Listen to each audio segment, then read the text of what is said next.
मेरी वाली टॉफी। अरे वाह किंचल, किंचल वाली टॉफी। हाँ। ये ले किंचल वाली टॉफी। और बता तेरे भाई कैसे हैं? भाई अच्छे है, राजा पढ़ रहे और सोनू खेल रहा है।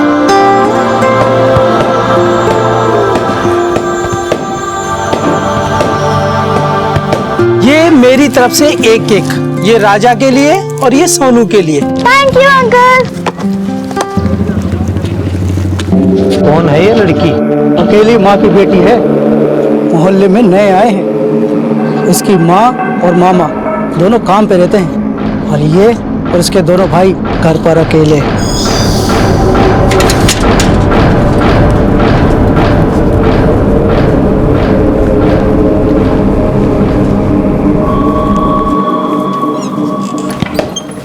सोनू,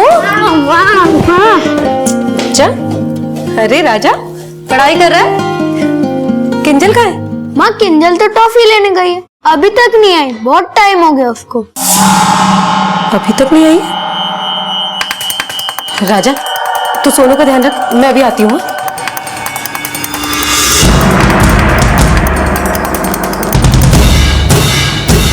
किंजल, किंजल, काका, काका आपने किंजल को देखा? नहीं देखा। कहाँ ढूंढे?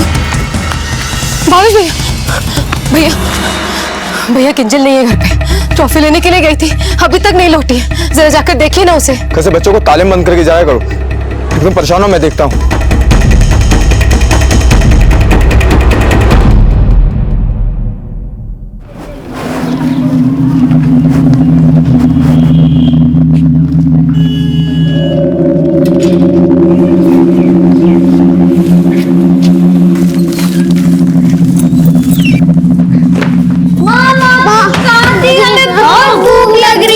बेटा मैं देखो बाजारी तो गई थी ना, देखो क्या लेकर आई हूँ मैं। हाँ, बिस्किट खाओ बैठ करके, और मैं भी जल्दी से दूध भी गर्म करके लेके आती हूँ। हाँ, रोना नहीं बिल्कुल।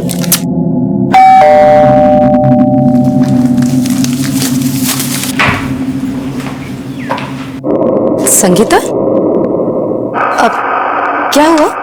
क्या बात है? आजकल किंजल नहीं दिखाई दे रही, 2 दिन हो गए स्कूल भी नहीं आई। हाँ, वो नानी के वहां गई हुई है ना, इसलिए। सब ठीक तो है ना? हाँ संगीता, सब ठीक है। अच्छा ये लो, किंजल के क्लास टीचर ने उसके एग्जाम का टाइम टेबल दिया है। 3 दिन बाद एग्जाम शुरू हो रहे। एग्जाम से पहले किंजल को बुला लो।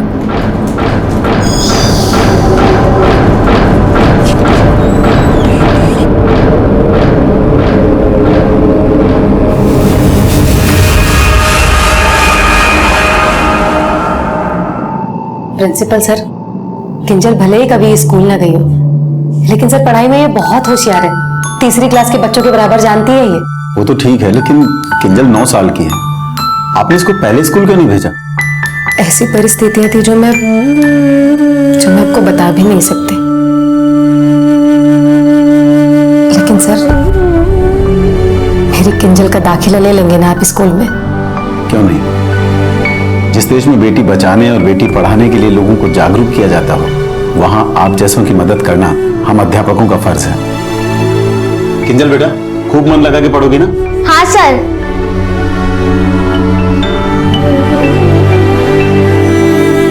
माँ, माँ, माँ,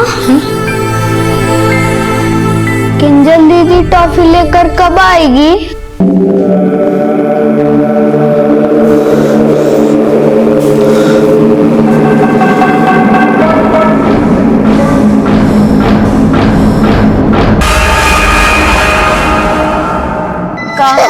कहाँ? यहाँ पकड़ लिया। बहुत हंस रही थी ना किंजल, पकड़ लिया किंजल। माँ, किंजल दीदी तो है नहीं, आप भूल गई?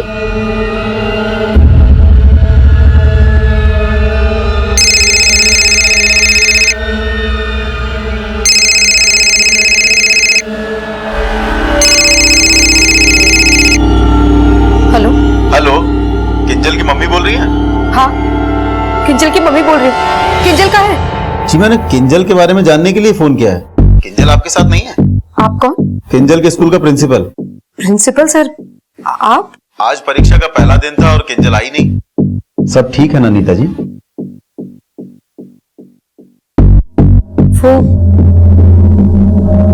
वो प्रिंसिपल सर, किंजल को बुखार हो गया है तो इस बार परीक्षा नहीं दे पाएगी वो।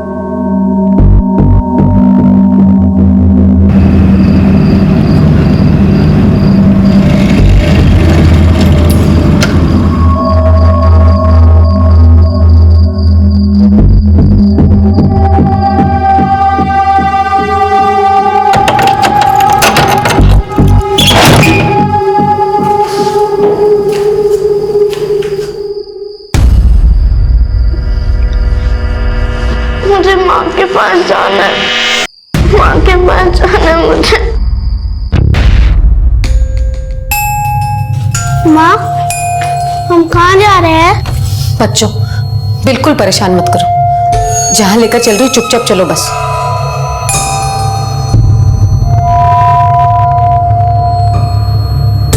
माँ, किंजल दीदी तो आई नहीं।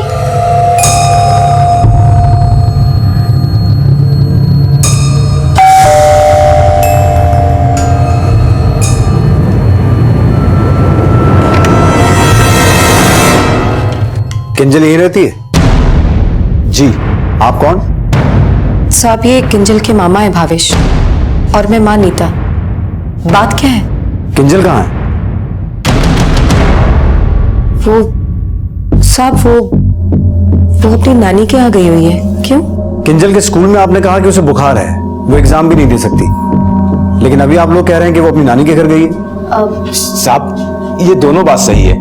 उसको बुखार था, उसका हवा पानी बदलने के नानी घर भेज दिया। लेकिन साहब, आप लोग ये क्यों पूछ रहे हैं? क्योंकि किंजल के स्कूल के प्रिंसिपल को लगता है कि आप लोग किंजल को लेकर कुछ छुपा रहे हैं। सर, किंजल के क्लासमेट किंजल के पड़ोस में रहती है। मैंने उसकी मम्मी से बात की तो मुझे लगा कि किंजल की माँ नीता जरूर कुछ छुपा रही है। ऐसा क्या छुपा रही है जो आपको हमारी मदद चाहिए? सर, हो सकता है किंजल का किडनैप हो गया हो और किडनैपर्स ने उन्हें धमकी दी हो कि वो इसके बारे में किसी को कुछ ना बताएं। सर, मैंने किंजल की मम्मी को कॉल किया तो फोन उठाते ही बोली किंजल कहाँ है, और जब पता चला कि मैं फोन कर रहा हूँ तो बात बदल दी। आपने किंजल के पिता से बात नहीं की? जी, वो उनके साथ नहीं रहते। एडमिशन के वक्त भी मैंने किंजल के पिता के बारे में जानना चाहा था, पर किंजल की माँ नीता किंजल के पिता के बारे में कुछ बताने को तैयार ही नहीं थी। हाँ साहब, मैंने किंजल के पिता को छोड़ दिया था, लेकिन प्रिंसिपल सर को जैसा लग रहा है वैसा बिल्कुल नहीं है। किंजल सच में अपनी नानी के यहाँ ही गई हुई है। एक काम कीजिए, किंजल की नानी का नंबर दीजिए, प्रिंसिपल साहब की तसल्ली के लिए उनसे एक बार बात कर लेते हैं। जी, मेरे फोन में है, मैं लेकर आती हूँ।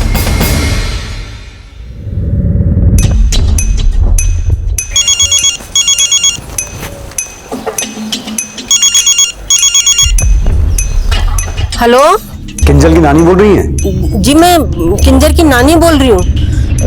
थे कौन? इंस्पेक्टर राठौर। आपका नंबर किंजल की माँ नीता से मिला, जरा किंजल से बात करवाइए। वो किंजल को बुखार आ रहा है ना, तो मैंने उसको दवाई दे के सुला दिया।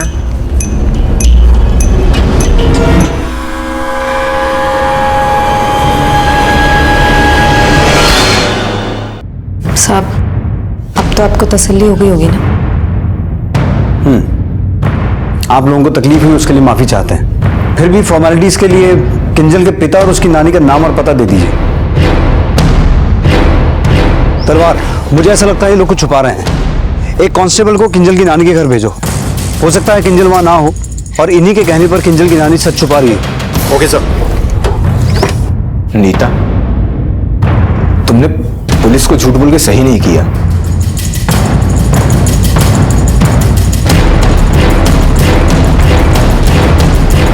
अपने बेटों का भला चाहने वाली माँ अपनी बेटी की गुनहगार तो नजर आ रही थी, लेकिन उसकी ममता स्वार्थी थी या मजबूर, यह अब भी साफ नहीं था।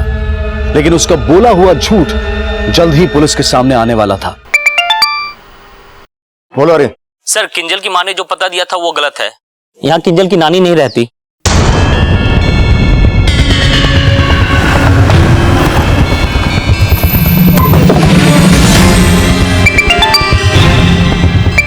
बोलो सही। सर, उसके पति का एड्रेस भी गलत निकला।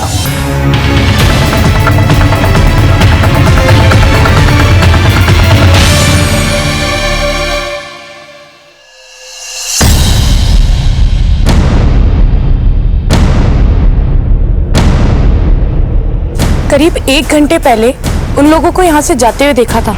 आपने पूछा कहाँ जा रहे हैं वो? नहीं साहब, मैं छज्जे पर थी, नीचे आई तब तक वो लोग जा चुके थे।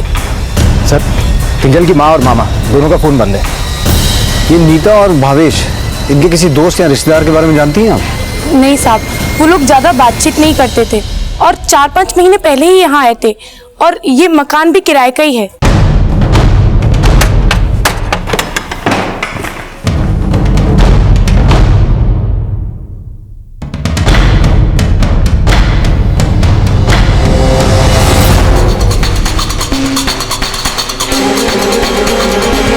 सर, मेरी यहाँ के मकान मालिक से बात हुई, उसको भी इनके बारे में ज्यादा कुछ नहीं पता।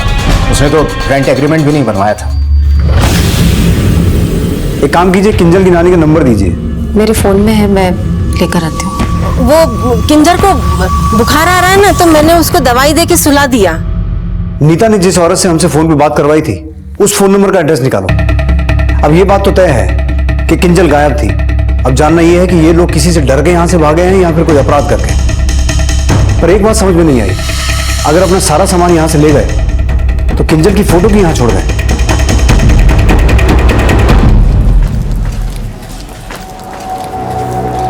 बेटा, अब किंजल दीदी को कभी मत याद कर, वो हमसे बहुत दूर जा चुकी है। लेकिन माँ। लेकिन कुछ नहीं बेटा,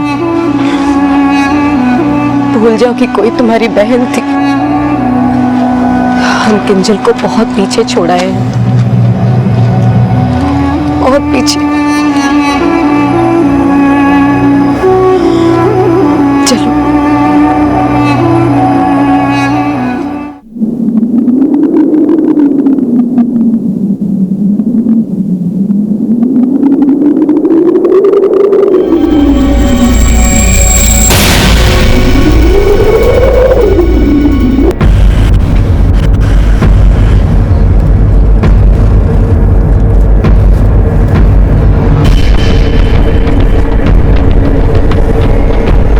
जी नानी माँ, किंजल का बुखार उतर गया? तलवार चेक करो। साहब,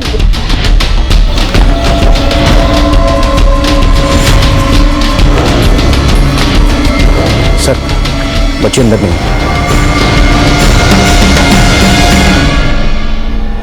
मैं सच कह रही हूँ साहब, किंजल की माँ और मामा कहाँ गए हैं मुझे नहीं पता, और किंजल भी यहाँ पर नहीं है साहब। तो फिर किंजल की नानी बन के हमसे फोन पे बात क्यों की थी आपने?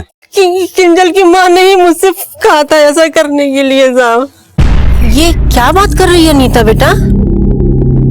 मैं किंजल की नानी बनकर कैसे बात कर सकती हूँ? काकी बहुत बड़ी मुसीबत में हूँ, सब बताऊंगी, प्लीज मेरी मदद कर दो। उसकी परेशानी को देखकर ही मैंने उसको हाँ करी थी साहब। हमने सब पता कर लिया है, तुम अक्सर वहां आती जाती हो, क्या छुपा रही हो हमसे? मैं कुछ भी नहीं छुपा रही साहब, मैं तो उसके कपड़े इस्त्री करती हूँ साहब, और उसी के लेन देन के लिए ही बस मैं उसके घर आया जाया करती थी। 1 2 3 4 5 6 7, पर इसमें किंजर के कपड़े और उसकी स्कूल की वर्दी नहीं है बेटा। हाँ काकी, वो कहीं गई हुई है। कहाँ गई वो? बाद में बताऊंगी, आप पहले इतने कपड़े ले जाइए।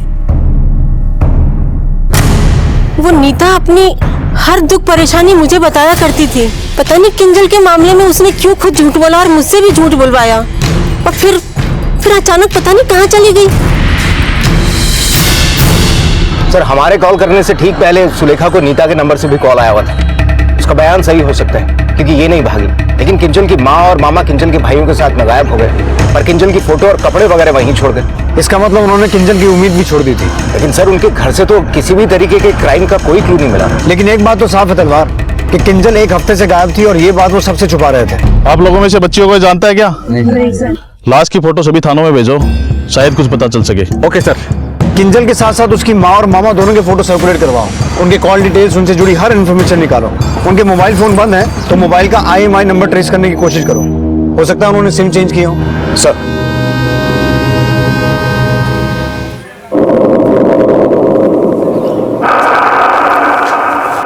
ये क्या है? फोन। भैया, आप तो नया नंबर लेने गए थे ना, तो ये फोन खरीदने की क्या जरूरत थी? आजकल पुलिस पुराने फोन में नया सिम डालने से भी पकड़ लेती है। लेकिन भैया आप तो जानते हैं ना, नौकरी भी नहीं है हाथ में, तो इतना पैसा खर्चा करने की क्या जरूरत थी। नीता अब परेशान मत हो, इतना पैसा है कि 2-2.5 महीने का खर्च निकल जाएगा, तब तक हम लोग कुछ दूसरा जुगाड़ कर लेंगे।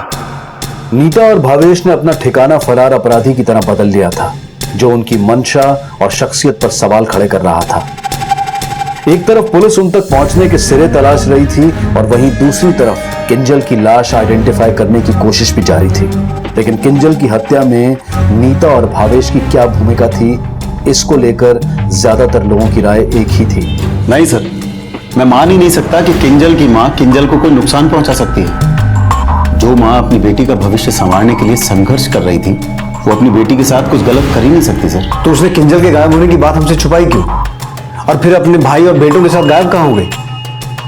हो सकता है सर उसकी कोई मजबूरी हो। कैसी मजबूरी? ये तो वही बता सकती है सर। लेकिन सर किंजल को गायब करवाने में उसके पिता का हाथ हो, शायद वो ऐसा करके किंजल की मां को फिर से अपने पास बुलाना चाहता हो। सर मैंने आपको पहले ही बताया था, एडमिशन के वक्त किंजल की मां ने किंजल के पिता के बारे में बात करने से साफ मना कर दिया था। जहां तक मैं किंजल की मां को समझ पाया हूं, मुझे लगता है उसने अपनी जिंदगी में बहुत दुख देखे। उसका कोई ऐसा अतीत जरूर है जिसे वो याद भी नहीं रखना चाहती थी। अगर वो अपने अतीत को भुलाना चाहती थी तो फिर किंजल की यादें पीछे घर की छोड़ गई।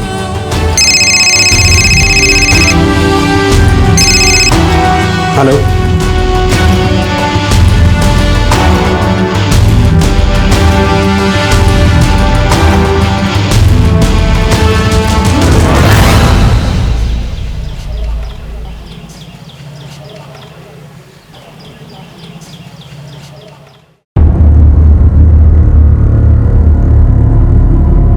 सर, हत्या गला घोटकर की गई थी। हत्या से पहले बच्ची को बुरी तरीके से पीटा गया था।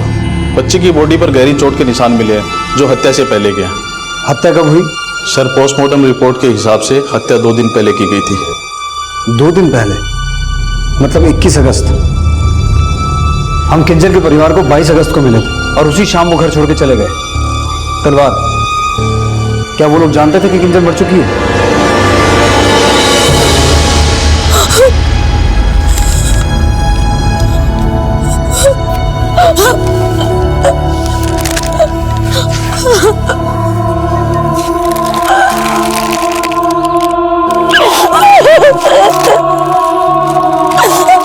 किंजल की आत्मा मुझे कोस रही होगी, कभी माफ नहीं करेंगे। शांत हो जा नीता, शांत हो जा बेटा, शांत हो जा, शांत हो जा। किंजल की मां के कॉल रिकॉर्ड्स में से ऐसा कोई नंबर सामने आया है जिससे हमें किंजल के पिता की कोई लीड मिल सके? सर, नीता जिस मार्केटिंग कंपनी में काम किया करती थी, वहां पर एक बंदा है संतोष चौधरी। नीता अक्सर फोन पर उसी से बात किया करती थी। पता चला है कि दोनों अच्छे दोस्त थे। मैंने संतोष को फोन किया, लेकिन वो आउट ऑफ स्टेशन है, आ जाने वाला है। वो जैसे ही आए उसे यहाँ बुलाओ। सर, मेरी माँ की तबीयत खराब थी, इसलिए गांव चला गया था सर। तुम गांव गए थे, तुम्हारी दोस्त की बेटी गायब हो गई। तुम वापस आए तो तुम्हारी दोस्त ही गायब हो गई। हाँ सर, पता चला। तो ये पता है कि किंजल की माँ कहाँ है? नहीं सर। हमें तो पता चला कि तुम उससे शादी करने वाले थे और तुम कह रहे हो कि तुम्हें उसकी कोई खबर ही नहीं है। हाँ सर, ये बात सही है कि मुझसे शादी करना चाहता था, लेकिन इस वक्त वो कहाँ है सर, मुझे नहीं पता। इतना तो पता होगा उसका पति कौन है? सर, वो अपने पति का जिक्र करने से बहुत डरती थी सर, और कभी पास्ट की बात भी नहीं करती थी सर। शायद इसकी वजह उसके पति के द्वारा दिए हुए घाव हो सर। वो मुझसे तो क्या, किसी से भी शादी नहीं करना चाहती थी सर। किंजल की मौत की वजह तो सर वो बन ही नहीं सकती। लेकिन वो इस वक्त है कहाँ? कोई भी ऐसा क्लू, कोई ऐसी बात जो तुम्हें याद हो? सर, वो बातों बातों में कभी एक गांव का नाम लेती थी सर। किस गांव का? जैतपुर सर। लेकिन सर ये नहीं पता कि उसके पति का गांव है या फिर उसकी माँ का गांव है सर।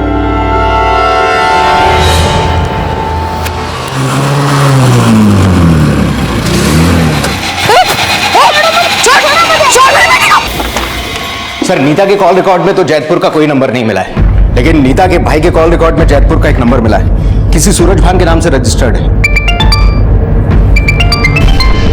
हेलो, ठीक है सर, दौसा पुलिस स्टेशन से फोन था। किंजल की मां नीता को दौसा गांव में देखा गया है। तलवार, तुम एक टीम लेकर दौसा गांव जाओ, मैं जैतपुर जाता हूँ। सर। पहले किंजल, अब राजा। अगर तू अब भी चुप रही तो सोनू से भी हाथ हो बैठेगी। दोपहर में एक आदमी का कॉल आया था, उसी से नीता के बारे में पता चला। हम घटनास्थल पर पहुंचे तो वहां वो औरत मौजूद नहीं थी, लेकिन किडनैपिंग के गवाह थे। साहब वो औरत बहुत घबराई हुई थी, रो रही थी, वो अपने दूसरे बच्चे को लेकर चली गई। उस मोटरसाइकिल का नंबर याद है तुम्हें? नंबर प्लेट ही नहीं थी उस मोटरसाइकिल की। वो औरत कौन थी? उसको देखा कभी? नहीं साहब, उसको देखा नहीं मैंने कभी। उसका स्केच बनवा सकते हो? हाँ साहब। किडनैपर ने मुंह पर गमछा बांध रखा था। वो कौन था इसका कोई क्लू नहीं, लेकिन जब हमने उस औरत का स्केच बनवाया तो हमें पता चला ये वही औरत है जिसकी आपको तलाश है। उस औरत के बारे में कुछ इन्फॉर्मेशन मिली? हमारी टीम आसपास के गांव में सर्च कर रही है, शायद कोई क्लू मिल जाए। नीता और भावेश के दौसा में छुपे होने का क्लू तो पुलिस को मिला, लेकिन यह भी सामने आया कि किंजल के बाद नीता का छोटा बेटा भी किडनैप हो गया था। लेकिन वो किडनैपर कौन था और इस किडनैपिंग का मकसद क्या था, ये राज नीता की तलाश तक पुलिस को कई भूल भुलैया में उलझाने वाला था। जहां पुलिस का परिचय भावेश के माता पिता से तो हुआ, लेकिन चौंकाने वाली बात ये सामने आई कि नीता और किंजल का भावेश के माता पिता से कोई संबंध था ही नहीं। हमारे बेटे का दिमाग खराब था, जो ऐसी लड़की को अपनी बहन बना लिया। बना बैठा मतलब? वो लड़की इसी गांव की है, बचपन से हमारे बेटे को जानती है। अपने पति को छोड़ के मेरे बेटे को लेके भाग गई, वो भी अपने 3 बच्चों के साथ। आप कहना क्या चाहते हैं? साफ साफ बोलिए। मेरा बेटा बड़ा बोला है, उसको मुंह बोली बहन बना लिया, जिससे कोई सगे वाला भी रिश्ता ना रखे। लेकिन उस लड़की का इस गांव में सगे वाला है कौन? उसके माँ बाप है। आपको जो पूछना है उनसे पूछो।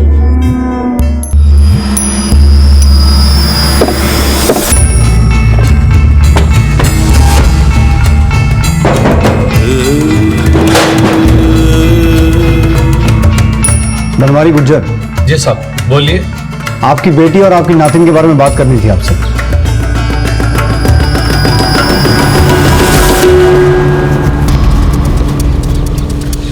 इसको जानते हो? हाँ साहब। कहाँ रहती है? अगली गली में रहती है साहब। साहब, जिससे रिश्ता ही खत्म कर दिया उसके बारे में क्या बात करनी? क्यों, ऐसा क्या हो गया था जो अपनी बेटी से नहीं बल्कि नवासा और नवासी से भी रिश्ता तोड़ लिया? आप चाहते हैं कि हम अपने ही मुंह से अपनी बेटी को बदचलन कहें? आपको ये कहें कि वो उस लड़के के साथ भाग गई जिसे वो अपना भाई बोलती थी?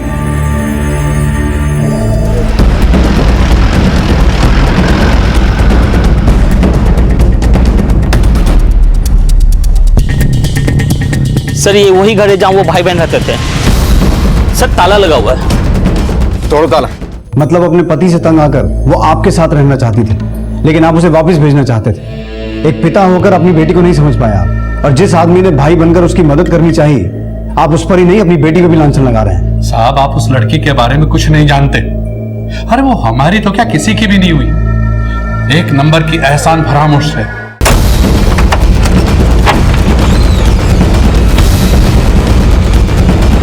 तो आपको लगता है कि आपकी नवासी की हत्या आपकी बेटी ने की होगी? साहब, हम कुछ नहीं जानते, हम उस बारे में बात भी नहीं करना चाहते। हमारा कोई रिश्ता नाता नहीं उससे। तो उसका नाता आपने जिसके साथ जोड़ा था, उस पति का पता ठिकाना बताइए। गांव वालों के बयान से साफ है कि मर्डर अटेम्प्ट से पहले नीता का बेटा किडनैप हुआ था। पहले किंजल की हत्या, फिर उसके भाई की किडनैपिंग और अब भावेश पे जानलेवा हमला। तलवार हो ना हो, इन सबका कनेक्शन इनके जैतपुर गांव से लगता है। हो सकता है नीता और उसका दूसरा बेटा भी किडनैप हो गए हों। तुम उनका पता लगाने की कोशिश करो, मैं नीता के पति से मिलकर आता हूँ। साहब किसी अजनबी को तो नहीं, पर हाँ उस आदमी की बहन को देखा था घर से निकलते हुए।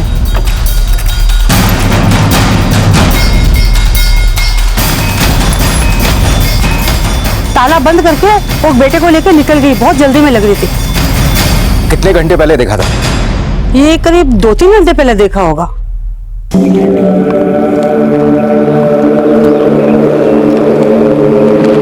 बिस्किट खा ले बेटा, ये ले खा।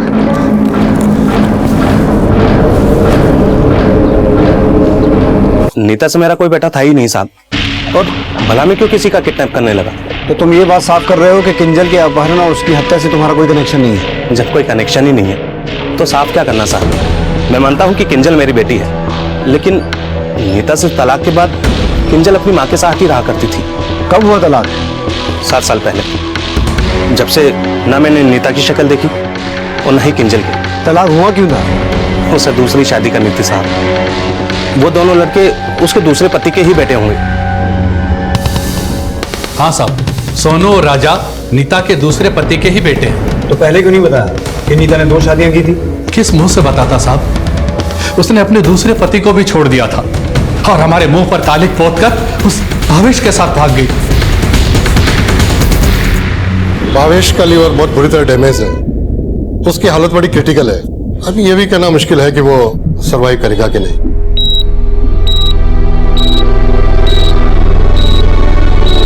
मैं नीता को छोड़कर अपनी नई गृहस्थी के साथ बिल्कुल खुश हूँ। भला मुझे क्या पड़ी है जो मैं उस स्त्रीय चरित्र को ढूंढकर उससे बदला लूंगा। नीता को छोड़ दिया लेकिन बेटे तो तुम्हारे ही थे ना।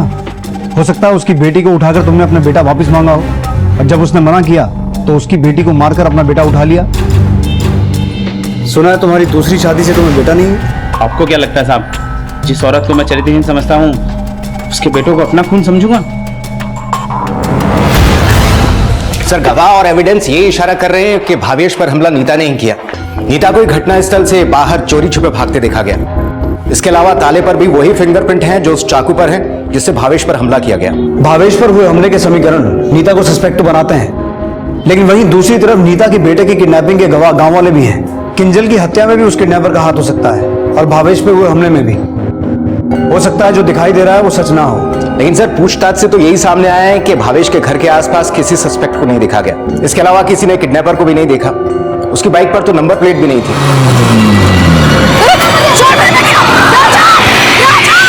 लेकिन वो बाइक किस कलर और ब्रांड की थी ये इन्फॉर्मेशन तो है हमारे पास। हो ना हो इस किडनैपिंग का जैतपुर से कोई ना कोई कनेक्शन तो है। तलवार, जैतपुर और उसके आसपास के गांव में इस कलर और ब्रांड की बाइक जिस जिसके घर में है उसकी लिस्ट बनाओ। साथ साथ ये भी पता लगाओ कि नीता और उसका बेटा इस वक्त कहां हो सकता है। लेकिन ये अभी भी साफ नहीं है कि नीता किसी डर से भागी या कोई अपराध करके। लेकिन सर, नीता के पति और माँ बाप ने जो बयान दिए हैं वो तो नीता के चरित्र पर ही सवाल खड़ा कर रहे हैं।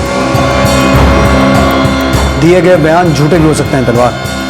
पुलिस ने अब इस केस को हर एंगल से इन्वेस्टिगेट करना शुरू कर दिया।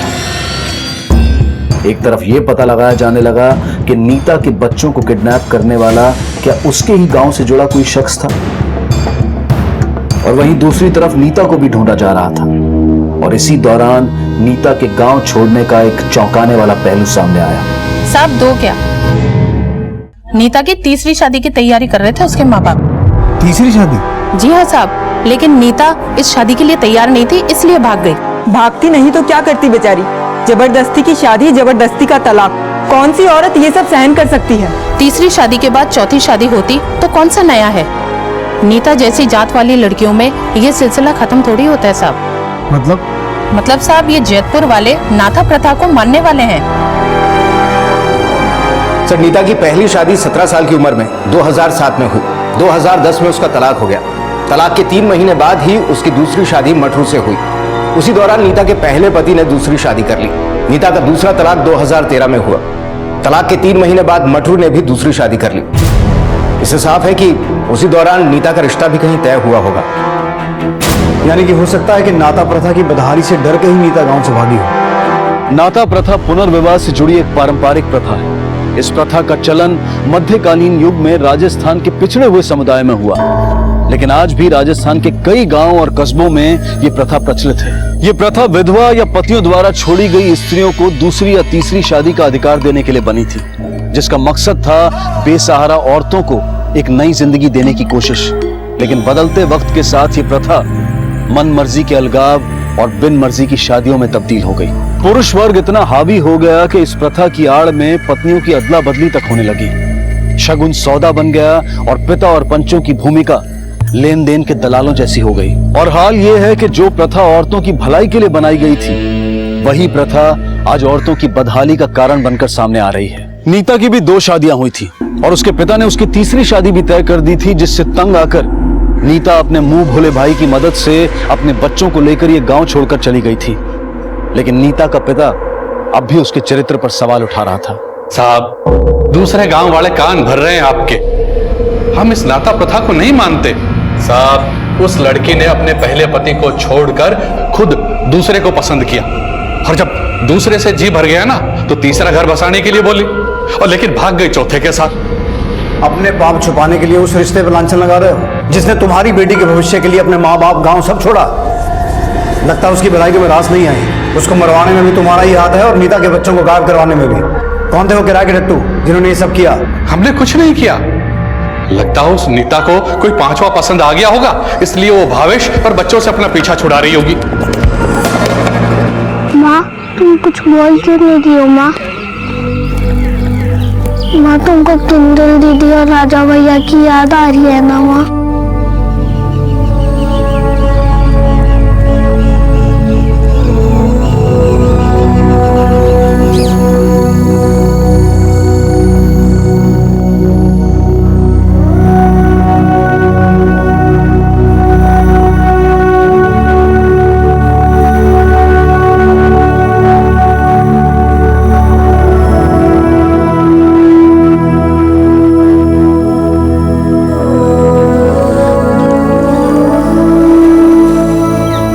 मुझे माफ कर देना सोनू, ना मैं तेरे लिए कुछ कर पाई और ना ही किंजल और राजा के लिए।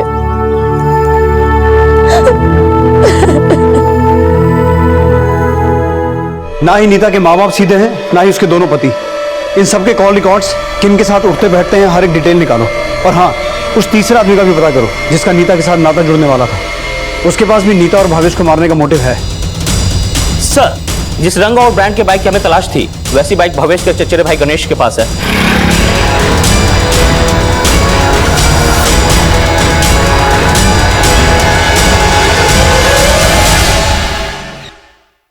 सर कहीं ऐसा तो नहीं कि इन सब के पीछे भावेश के घर वालों का ही हाथ हो? अब ये तो भावेश का चचेरा भाई गणेश ही बताएगा। उठा के लाओ उसे। सर,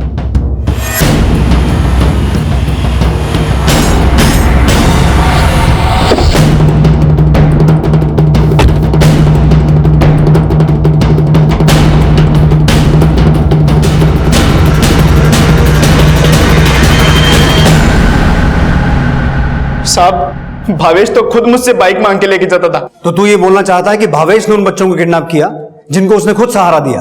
अब साहब उसने क्या किया क्या नहीं वो तो मुझे नहीं पता, लेकिन मैंने कोई अपहरण नहीं किया साहब। तूने सिर्फ अपहरण ही नहीं, हत्या भी की है, नीता की बेटी की भी और भावेश की भी। भावेश तो मेरा चचेरा भाई था साहब, मैं उसे क्यों मारूंगा? क्योंकि तुम लोगों को ऐसा लगता था कि अपनी मुंह बोली बहन को सहारा देके उसने तुम्हारे खानदान के मुंह पे कालक पोती है। नहीं साहब, मैंने किसी को नहीं मारा साहब। तलवार, जब तक ये सच ना बोले हाथ रोकना मत। नहीं साहब,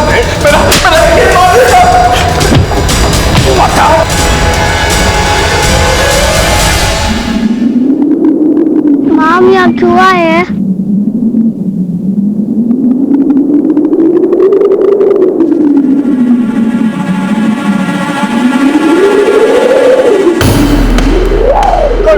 रुको, क्या कर रही है?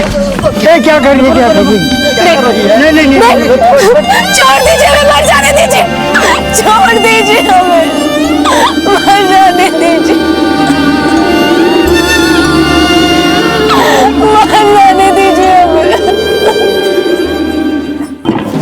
सर भावेश के चचेरे भाई गणेश ने तो कुछ नहीं उगला, लेकिन हो सकता है कि उसने ये कांड खानदान की इज्जत बचाने के लिए नहीं बल्कि नीता के बाप से पैसे लेकर किया। वो कैसे? नीता के बाप से बोलचाल थी उसकी, और नीता के बाप ने अपने हैसियत का जो रोना रोया था वो झूठ था। नीता की हर शादी के वक्त उसके बैंक अकाउंट में मोटी रकम जमा हुई थी। उसने नीता की तीसरी शादी 2 लाख रुपए एडवांस लेकर इस आदमी से तय कर दी थी। ये भी जैतपुर गांव का रहने वाला है, इसका नाम है बिशंबर। नीता के बाप ने इससे कहा था कि वो नीता को ढूंढकर उसका तीसरा नाता इसी से करवाएगा। हेलो, ठीक है सर, नीता का पता चल गया है। उसने अपने बेटे के साथ में आत्महत्या करने की कोशिश की, लेकिन गांव वालों ने उसे बचा लिया।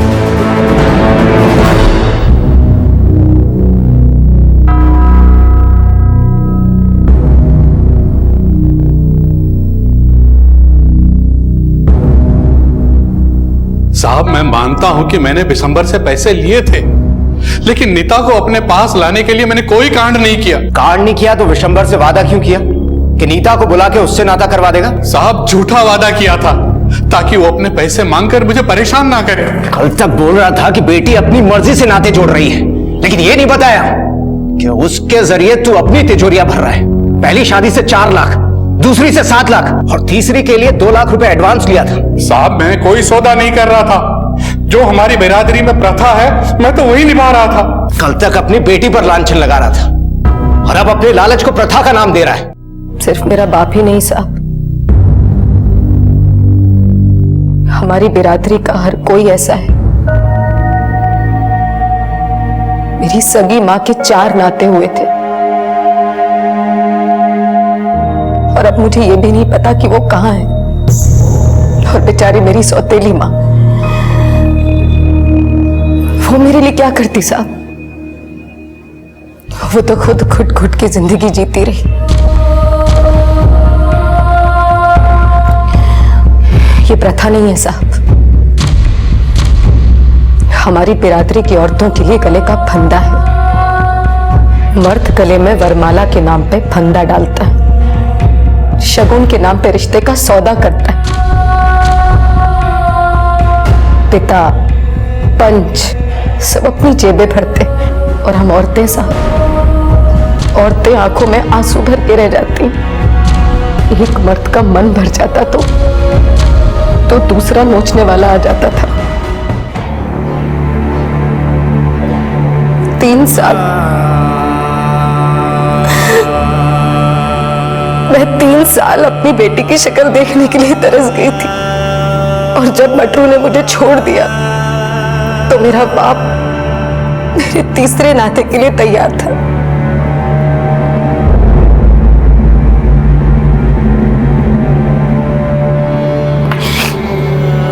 साहब मैं डर गई थी, मैं नहीं रहना चाहती थी उस नर्क में। मैं अपने और अपने बच्चों की जिंदगी बचाने के लिए वहां से डर के भाग गई, लेकिन मैं भूल गई थी साहब, ना मैं अपनी जिंदगी सुधार पाऊंगी और ना ही अपने बच्चों की। नाता प्रथा की बदहाली से उभरकर नीता अपने बच्चों को एक नई जिंदगी देना चाहती थी, लेकिन अपने अतीत का खौफ उस पर इतना हावी हो चुका था कि वो किसी को अपने गांव और माता पिता के बारे में बताने से भी डरती थी। लेकिन पुलिस उससे यह जानना चाहती थी कि उसने किंजल के अगवा होने की बात उनसे क्यों छुपाई। अगर तुमने हम पे विश्वास जताया होता तो आज हालात कुछ और होते, लेकिन हमें सच बताने की बजाय तुम भाग गई।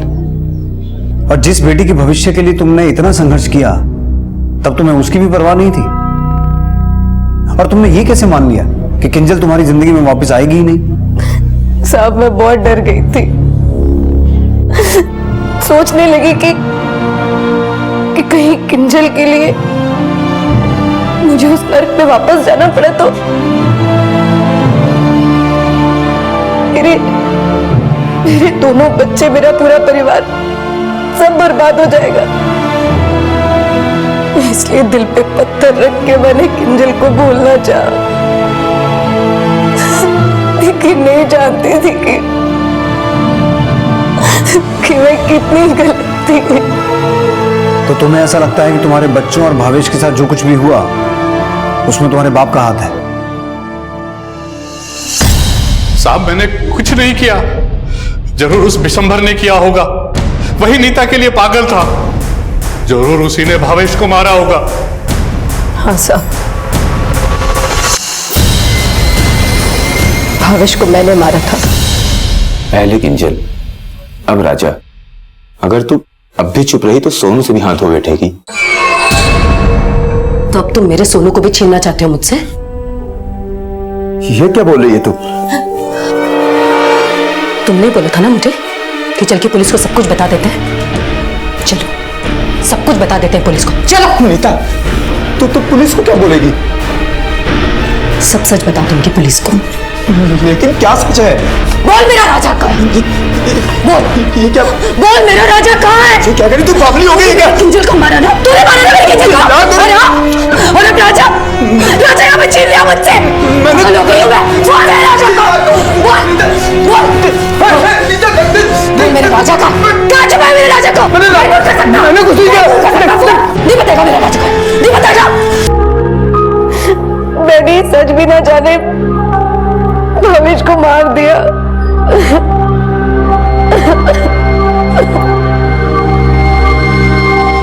भावेश मरा नहीं है।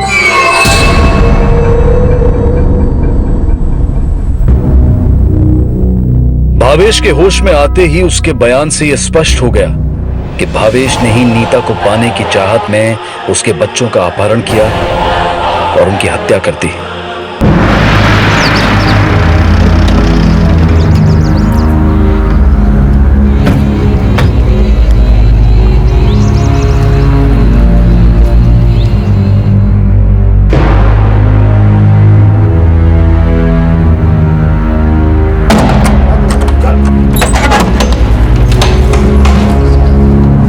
रिश्ते भरोसे पर बनते हैं और भरोसा जीतने की कोशिश वो भी करते हैं जिनकी नीयत में खोट होती है। सामने वाले के मन को पढ़ पाना आसान नहीं है, लेकिन चोट खाकर सीखने से बेहतर है कि हम कम से कम इतना सतर्क रहने की कोशिश तो जरूर करें कि चोट खाने से पहले सामने वाले की मंशा को भांप सके। क्राइम पेट्रोल की पूरी टीम की तरफ से आप सबको होली की ढेर सारी शुभकामनाएं। हम आशा करते हैं कि आपकी होली सुरक्षित और खुशियों के साथ बीती होगी। इसी विचार के साथ अब मैं अनूप सोनी आपसे विदा लेता हूं। फिर मुलाकात होगी अगले एपिसोड में एक और चौंका देने वाले केस के साथ। तब तक अपना और अपने परिवार का ख्याल रखें और देखते रहें क्राइम पेट्रोल डायल 100। सबक एक को सीख हम सबको। जय हिंद। चलो चलो। पापा कहाँ जा रहे हैं? बोलो ना, 1 घंटे से पूछ रहा हूँ आपसे। पापा बोलो ना। बताता हूँ बेटा। बेटा हम लोग टेरेस पे जा रहे हैं। तुमने इस घर का टेरेस नहीं देखा ना अभी तक? नहीं, लेकिन वहाँ हम लोग क्या करेंगे? चलो बताता हूँ। मैं खाना का मेरा होमवर्क। पूरा शहर दिखता है, चलो। सच्ची? हाँ हाँ बेटा, मामा को भी आ रहा। ये देखो।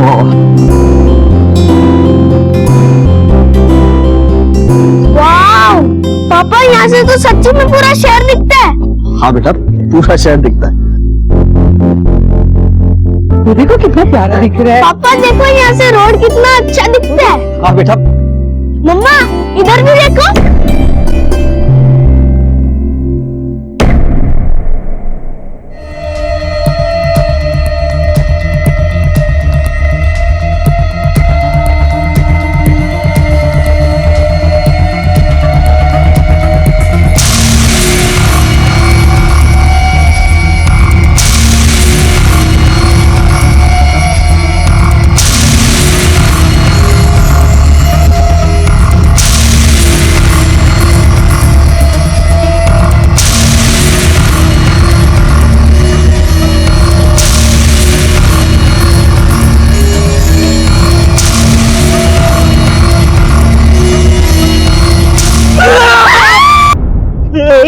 पापा ये क्या किया आपने? पापा। अर्जुन! अर्जुन! दरवाजा खोलो अर्जुन! नहीं खोलूंगा। खोल दरवाजा! खोलूंगा।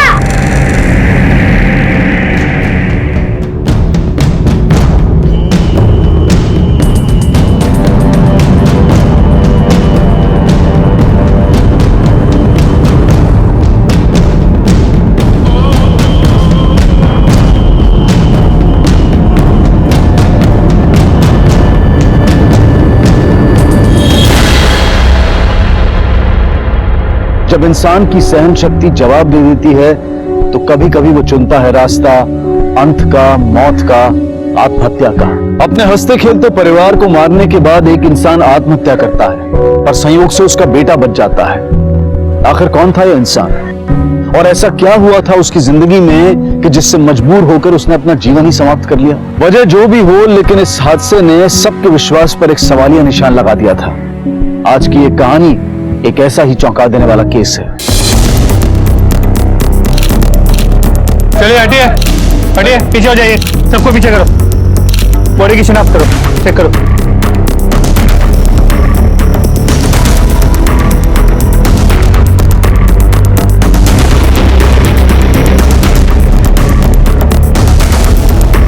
चौहान, बॉडी को पोस्टमार्टम के लिए भेज। इनका घर चेक करते हैं, देखते हैं कोई सुसाइड नोट वगैरह है क्या। तो दरवाजा खोलो। सब ये लोग यहाँ कब आए थे रहने के लिए? थोड़े दिन पहले। और कोई था घर में? सुजीत का लड़का अर्जुन दिखाई नहीं दे रहा है। सुजीत को लड़का भी था।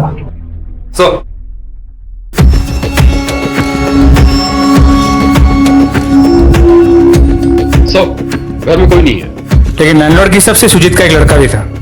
घर में कोई सुसाइड नोट मिला है? नहीं सर। बिल्डिंग में सभी से पूछताछ करो, देखो कि किसी के पास बच्चे की कोई इन्फॉर्मेशन है क्या। सर, सर पूरी बिल्डिंग छान मारी पर बच्चे का कुछ पता नहीं। अकेले कहाँ जा सकते सर? दोस्तों रिश्तेदारों।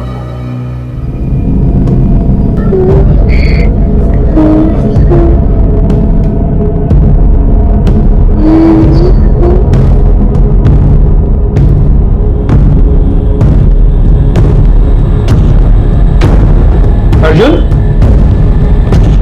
बेटा तुम अर्जुन हो? बेटा बाहर आओ, बाहर आओ।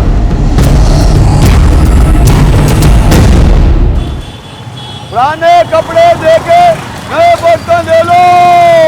ओम भूर्भुवः स्वः तत्सवितुर्वरेण्यं भर्गो देवस्य धीमहि धियो यो न प्रचोदयात्।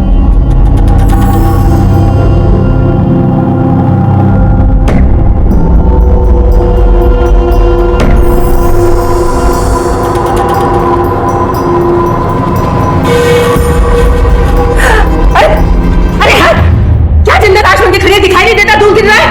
कोई काम ठीक से नहीं होता, देखो तो मुझे ही सारे काम करने पड़ रहे हैं। लो, अरे बच्ची का टिफिन तो लेके जा, भूखा मारेगी क्या उसको?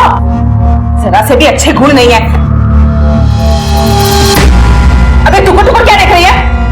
स्कूल का टाइम नहीं हो गया? चलो बेटा स्कूल चलते हैं। किसी लायक नहीं है।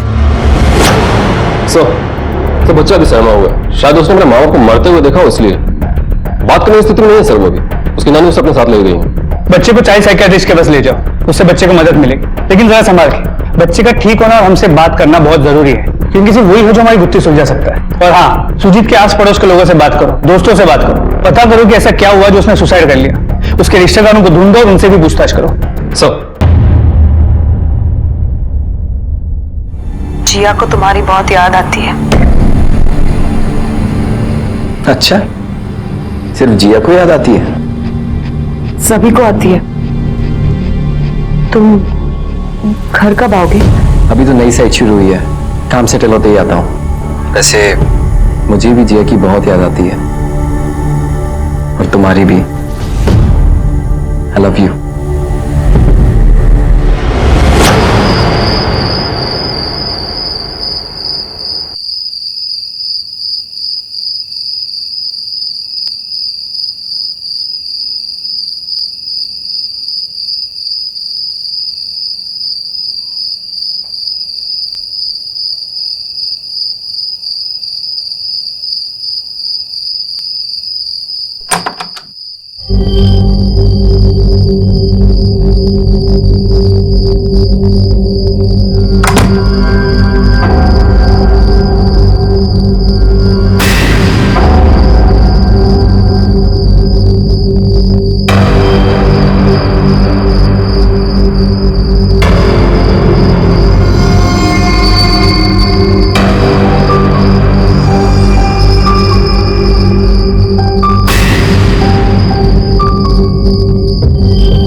सर प्रकाश और केस की डिटेल्स आ गए। सर मेन मार्केट में सुजीत के कपड़े की दुकान थी और पास में घर भी था।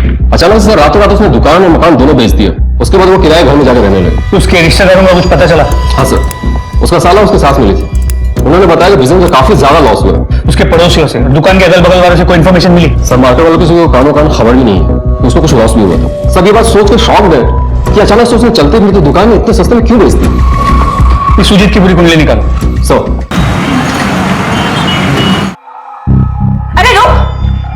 इतनी रात को कहां से आ रही है तू? तुझे पता नहीं आज मैंने जगराते पे जाना था अनिल क्या? माँ जी मैं अभी खाना बना के दे देती हूँ। हाँ?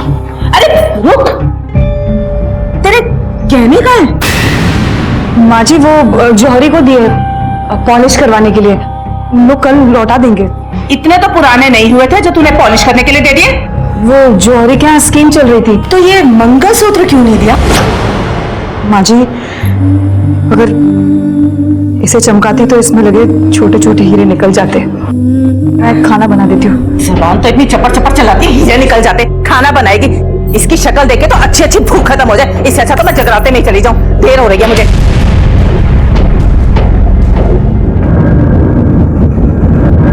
पापा देखो यहाँ से रोड कितना अच्छा दिखता है।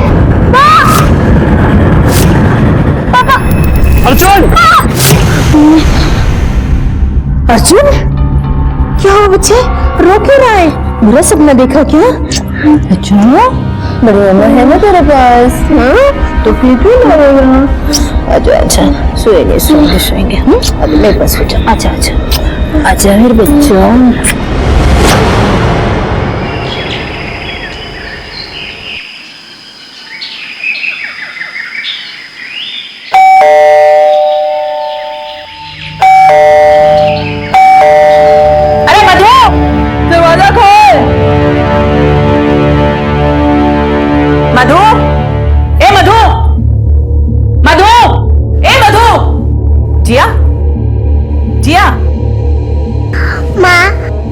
दादी माँ कहाँ गई?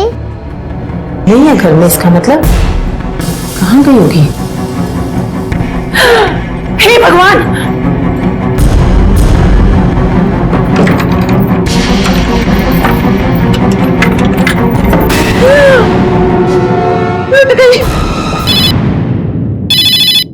हाँ माँ। रोनित, भाग गई वो। अरे तेरे सारे पैसे लेके भाग गई। तेरे खून पसीने की कमाई चली गई बेटा। अरे माँ, आप आराम से बताइए हुआ क्या है? कहा था ना, मत सड़क से उठाकर उसको घर में लेकर आ और सर पे बिठा। माँ, हो सकता है वो किसी मुसीबत में हो। आप पहले जाके पुलिस में कंप्लेन कीजिए। प्लीज आप अभी जाइए।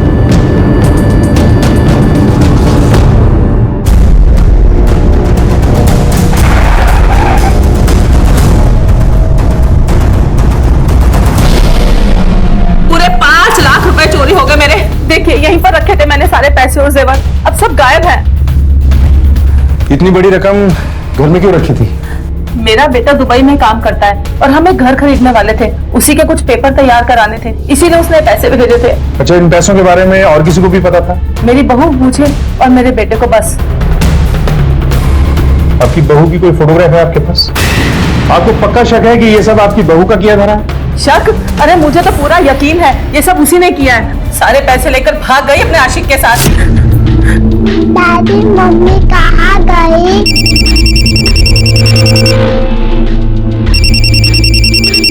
फोन भी नहीं ले गए साथ में। किसके साथ अफेयर चल रहा था उसका? अरे मुझे क्या पता वो कलमुहा कौन था। हमें तो बस रोज कहकर ये निकलती थी कि छोटी बच्ची को स्कूल छोड़ने जा रही है। बाद में पता चला कि स्कूल जाती ही नहीं थी। एक्चुअली जिया 4-5 दिनों से स्कूल नहीं आ रही है। क्या? जिया 4-5 दिन से स्कूल नहीं जा रही? क्यों नहीं महारानी, तू रोज जिया को छोड़ने स्कूल जाती है ना, फिर उसको स्कूल से फोन कैसे आ गया कि वो स्कूल नहीं आ रही? माँ जी, वो अपनी जिया नहीं, कोई और जिया होगी जो शायद स्कूल नहीं आ रही होगी। मैं आज ही स्कूल जाकर बात करती हूँ। अब कोई जवान औरत झूठ बोलकर घर से निकलेगी तो साफ साफ है ना अपने आशिक से ही मिलने जा रही है। पैसे तो गए, हमारी इज्जत भी चली गई। कोई जाता है क्या ऐसे छोटी सी बच्ची को छोड़कर? अगर सास की बात सही निकली कि मधु का किसी के साथ अफेयर चल रहा है, तो ऐसा भी हो सकता है कि सारा पैसा मधु लेकर भाग गई हो, क्योंकि अमूमन ऐसे केसेस में औरतें छोटे बच्चों को घर छोड़कर भाग जाती है। सतीश, अगर मधु का वाकई किसी के साथ चक्कर चल रहा है तो उसके कॉल रिकॉर्ड्स में जरूर कुछ ना कुछ निकलेगा। इसके कॉल डिटेल्स निकल रहा है और इनके मोहल्ले वालों के साथ साथ जिया के स्कूल में भी पूछताछ करो। Okay sir. सास बहू का ड्रामा चलता रहता था हमेशा घर में, रोज किचकिच। दोनों की कभी नहीं पटती थी, हमेशा क्लश हुआ करता था।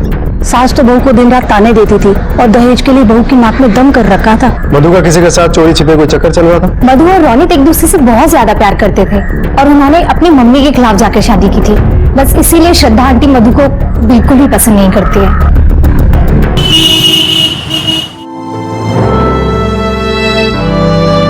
बच्चा अभी तक सदमे में है। रात को उठ के रोने लगता है, चिल्लाने लगता है, बहुत डर जाता है। ये देखो चॉकलेट, आपको अच्छी लगती है चॉकलेट? देखो चॉकलेट।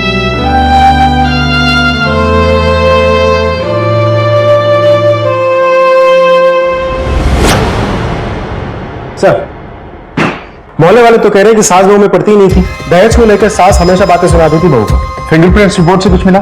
सर अलमारी में टोटल 3 फिंगरप्रिंट्स मिले। एक शारदा देवी के, घर के बाकी सामान के साथ मैच करके देख लिया। दूसरे फिंगरप्रिंट मधु के, लेकिन तीसरे फिंगरप्रिंट अलमारी और गेट के अलावा कहीं नहीं मिला। सतीश, ये तीसरे फिंगरप्रिंट्स किसके हो सकते हैं? सर मधु के पति वो दुबई में रहता है, घर पे किसी का आना जाना भी नहीं। मधु की कॉल डिटेल से कुछ मिला? सर कॉल डिटेल देख के लगता तो नहीं किसी के साथ उसका चक्कर चल रहा था।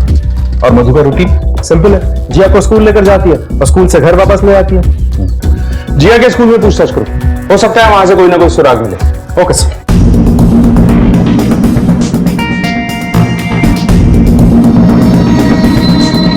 जिया तो 2-3 दिन से स्कूल ही नहीं आ रही है। उसकी दादी से भी बात हुई थी। एक्चुअली जिया 4-5 दिनों से स्कूल नहीं आ रही है। क्या जिया 4-5 दिन से स्कूल नहीं जा रही? तो मधु ने बताया कि जिया बीमार है, जब वो ठीक हो जाएगी तो वो उसे खुद स्कूल ले आएगी। सर जिया पिछले कुछ दिनों से स्कूल ही नहीं गई थी। मतलब शारदा को जो फोन आया था वो सही था।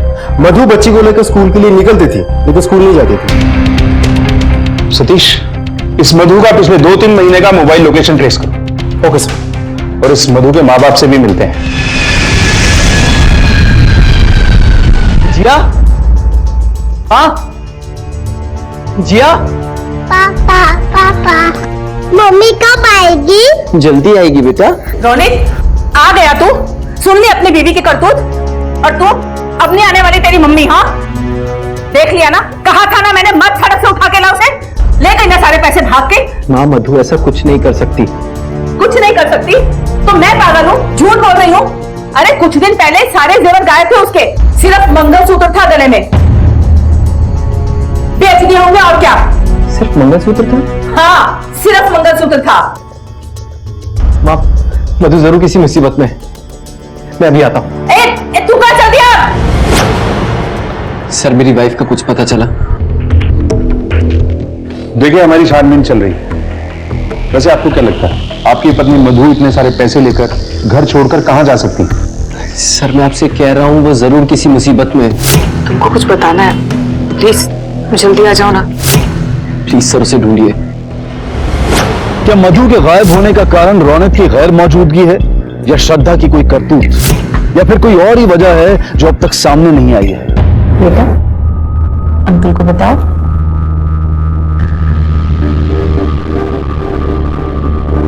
पापा, अपने स्नेहगर से मार्केट कितना पास है? बेटा सब कुछ पास में मिलता है। पापा वो देखो, हवालदार संतोष अंकल। चलो पापा, क्या हुआ? नहीं बेटा, हम ऐसा करते हैं ना, हम दूसरे रास्ते से चलेंगे। लेकिन इधर ही अपना घर ना। नहीं बेटा, वहां से चलेंगे ना, चला जाए। लेकिन इतनी दूर पापा, उधर चलो। चलो ना। आगे देखो। डरो मत, बताओ क्या बोल रहे थे? पापा पुलिस वाले अंकल से डरते थे। सर मधु के मोबाइल के पिछले कुछ महीनों की लोकेशन ट्रेस हो गई है। ज्यादा करके लोकेशन जिया के स्कूल के आसपास की है। जिया के स्कूल की टाइमिंग क्या है? सुबह 9 से 12। रोज उस समय मधु की लोकेशन उसी स्कूल के पास की है। मैं एक बार थोड़ा जल्दी आ गई थी तो वो सामने वाले कॉफी शॉप में बैठ के स्कूल छूटने का इंतजार कर रही थी। वहां पर मैंने मधु को एक आदमी के साथ देखा था। कौन आदमी? आप जानती हैं उसे? नहीं, मैं उसे नहीं जानती और मैंने उसका चेहरा भी नहीं देखा। इस लेडी को जानते हैं आप? हाँ सर, ये एक आदमी के साथ आती थी और वो लोग यहाँ बैठकर घंटों बातें किया करते थे। जिस आदमी के साथ ये आती थी, आप जानते हैं उसे? नहीं सर, पर हाँ उन दोनों को देखकर ऐसा लगता था कि वो दोनों एक दूसरे को बहुत अच्छे से जानते हैं। फिर भी उसका नाम पता कुछ तो जानते होंगे आप? नहीं सर, वो तो नहीं पता, पर वो आप लोगों की तरह ही खाकी पैंट और बूट पहनकर आता था। आपके यहाँ कोई सीसीटीवी कैमरा वगैरह कुछ नहीं? नहीं सर। क्यों? सर अभी अभी शॉप चालू की है हमने सर, बस जल्दी लगवा लेंगे। आप स्केच बनवा सकते हैं उस आदमी? हाँ सर बिल्कुल।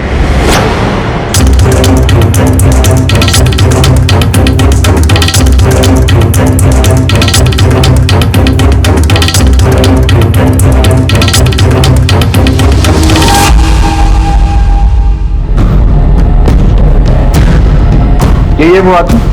हाँ सर।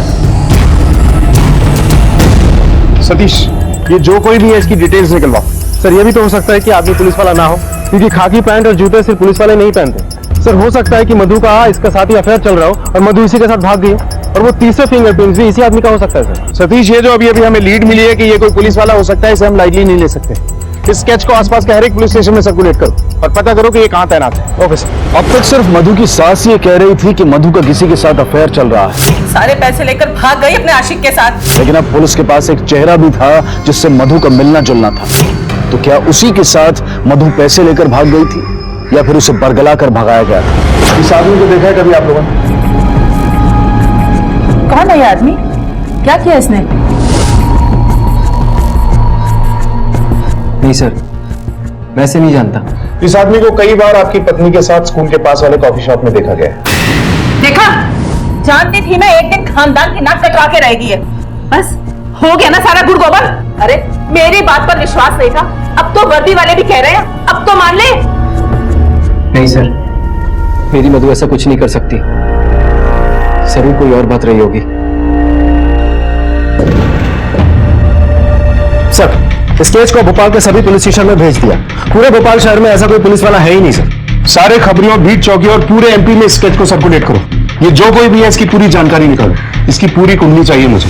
घर गृहस्थी संभालने वाली एक आम स्त्री मधु के इस तरह अचानक अपनी बेटी जिया को छोड़कर गायब हो जाने से रौनित की जिंदगी में खलबली मच गई थी। लेकिन रौनित का मधु के प्रति अटल विश्वास पुलिस को इस तहकीकात में दूसरे और सिरे तलाशने के लिए मजबूर कर रहा था। क्या कोई पुलिस वाला वाकई इसमें शामिल था या फिर महज इस खाकी वर्दी को इस्तेमाल किया जा रहा था?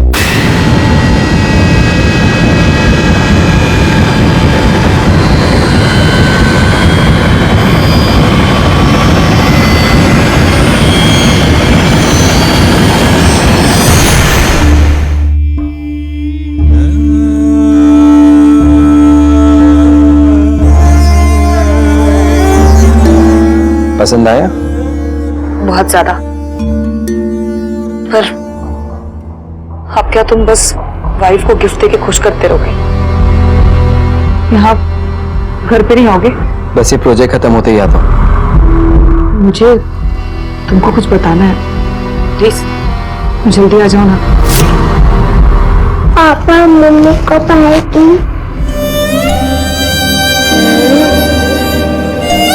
बहुत जल्दी आएगी बेटा। सर ये मधु का इस आदमी के साथ कोई लेना देना नहीं था, कोई चक्कर नहीं चल रहा था, तो इससे मिलती क्यों थी? सतीश, हेलो, हाँ क्या?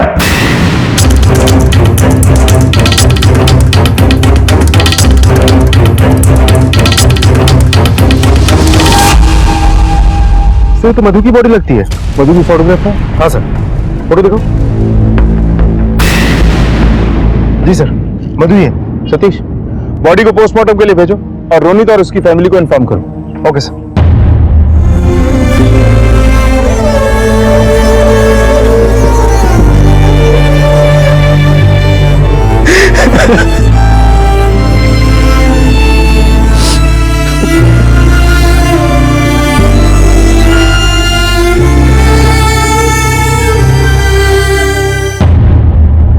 सर, मधु की पोस्टमार्टम रिपोर्ट।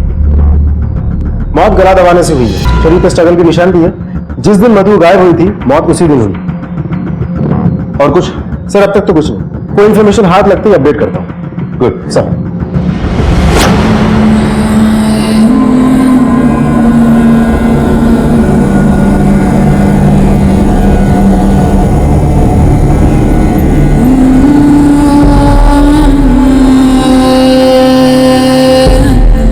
रौनक तुम हो तो बहुत दूर ना। अरे कहाँ? इस मंगलसूत्र के साथ तुम्हारे गले ही तो पड़ा हुआ हो ना। मुझे तुमको कुछ बताना है। सर मेरी बीवी का मंगलसूत्र मिसिंग है। क्या आपको उसकी बॉडी पर ही मिला था? हमें कोई मंगलसूत्र नहीं मिला। सर ये मंगलसूत्र मैंने उसे दुबई से लाकर दिया था।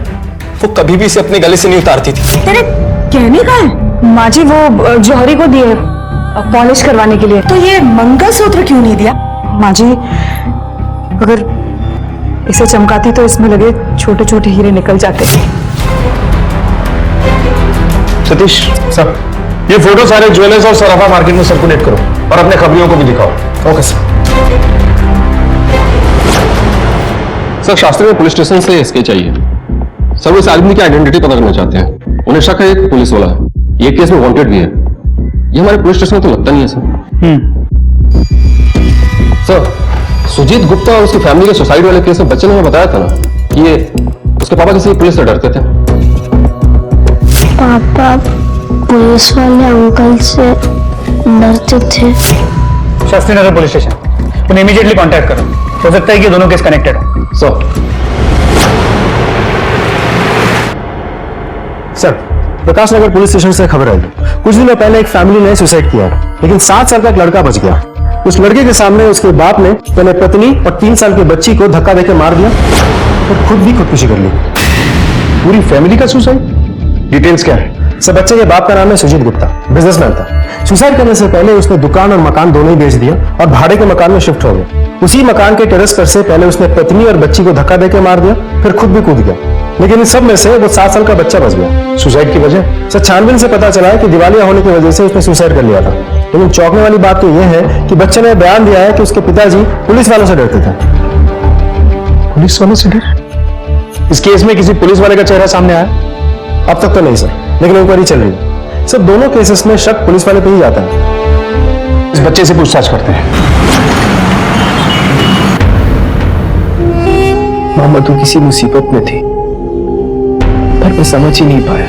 मुझे तुमको कुछ बताना है, प्लीज तुम जल्दी आ जाओ ना। वो बार बार कहती रही जल्दी आ जाओ, एक बात बतानी है, पर मैं कभी अच्छे से उसकी बात समझ ही नहीं पाया कि वो क्या बताना चाहती है।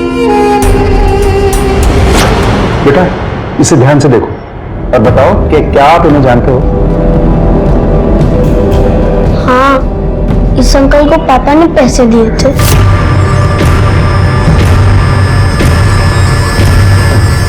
ये बहुत गंदे अंकल है। वहां से आने के बाद पापा बहुत अपसेट रहते थे। बेटा, क्या ये अंकल पुलिस वाले हैं? पुलिस वाले हैं कि नहीं पता नहीं, पर पापा जब कभी भी किसी भी पुलिस वाले को देखते तो वो डर जाते। अच्छा बेटा, आपके पापा हमेशा से पुलिस से डरते थे या पिछले दिनों में कुछ ऐसा हुआ था जिससे वो डरने लगे? पहले तो पापा की पुलिस वालों के साथ दोस्ती थी, वो फ्रेंड्स थे, वो हर रोज उनकी दुकान पे आते थे। पर 3-4 महीने से पापा पुलिस से डरने लगे और फिर किसी भी पुलिस वाले को देख के अपना रास्ता बदल देते थे।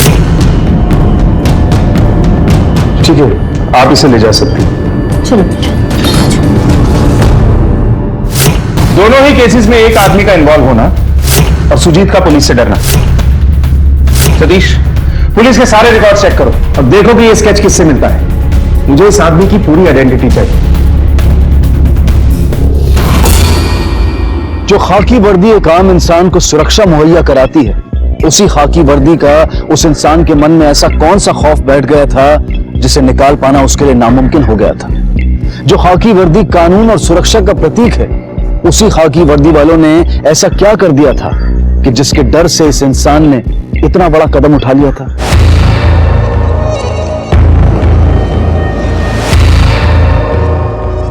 बेच रहे हैं?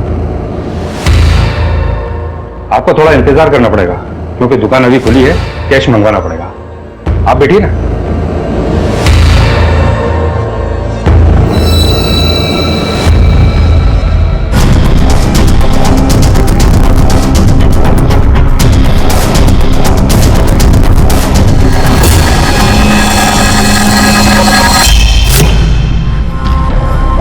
ले लो।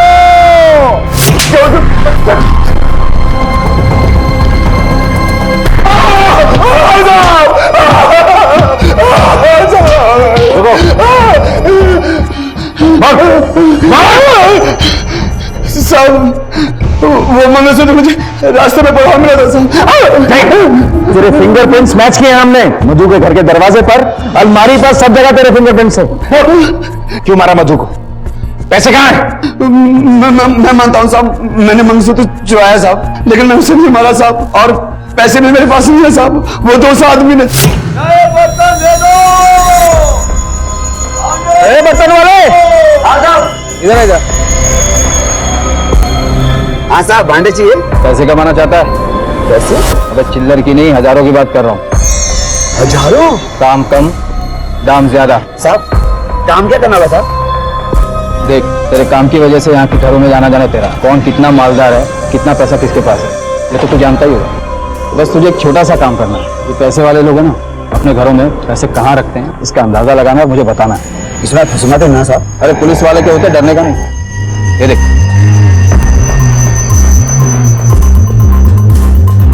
बोल, है कोई खतरा? साहब मैंने उसे कुछ घरों की अंदर की खबर दी थी साहब। हेलो, हाँ बेटा, जीते रहो। जरा जोर से बोलो, आवाज नहीं आ रही। हाँ हाँ बेटा, जो 5 लाख भेजे थे तूने वो मुझे मिल गए। उसने मुझे पैसे दिए थे साहब, और वो फिर उस रहा था साहब, और बोला चल लंबा हाथ मार दे साहब। फिर हम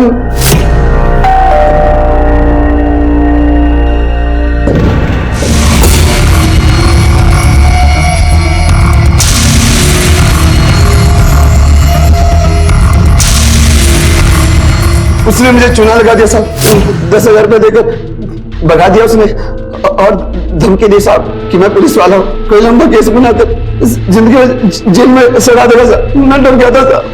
फिर मुझे याद आया साहब कि मधु के गले में कीमती मंगलसूत्र था साहब। मैंने उस औरत की लाश ठिकाने लगाने के वक्त उसका मंगलसूत्र चुरा दिया था साहब। मैंने सोचा साहब उसे बेचकर कुछ पैसे मिल जाएंगे साहब। यही है वो पुलिस वाला? हाँ साहब, यही था वो पुलिस वाला साहब। तूने बहुत सारे पैसे वालों की जानकारी दी थी ना उसे, हमें उन सबके नाम और एड्रेस चाहिए। सर सुजीत और मधु दोनों का केस रिलेटेड है, क्योंकि उस फेरी वाले ने सुजीत और मधु दोनों की इंफॉर्मेशन उसको आपको दी है, और जितनों की भी जानकारी दी उन्होंने सुसाइड कर ली या फिर अपने जिंदा रहने की कीमत दी। उसने तो शहर ही छोड़ दिया, ना कोई फिंगर ट्रेस ना कॉल ट्रेस।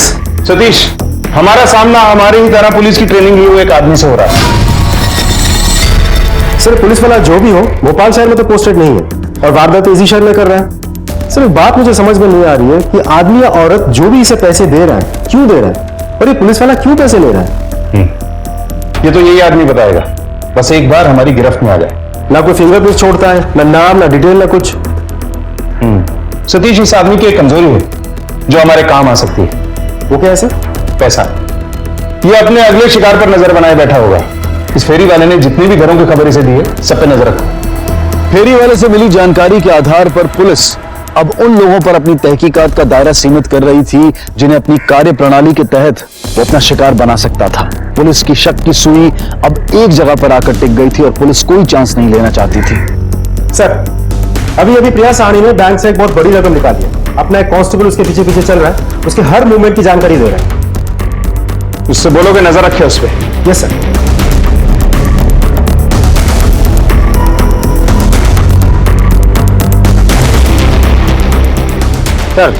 सर बड़े इलाके में किसी लड़की को उसने पैकेट दिया, ठीक है? उसकी हर एक्टिविटी पे नजर रखो, हम लोग भी आ रहे हैं।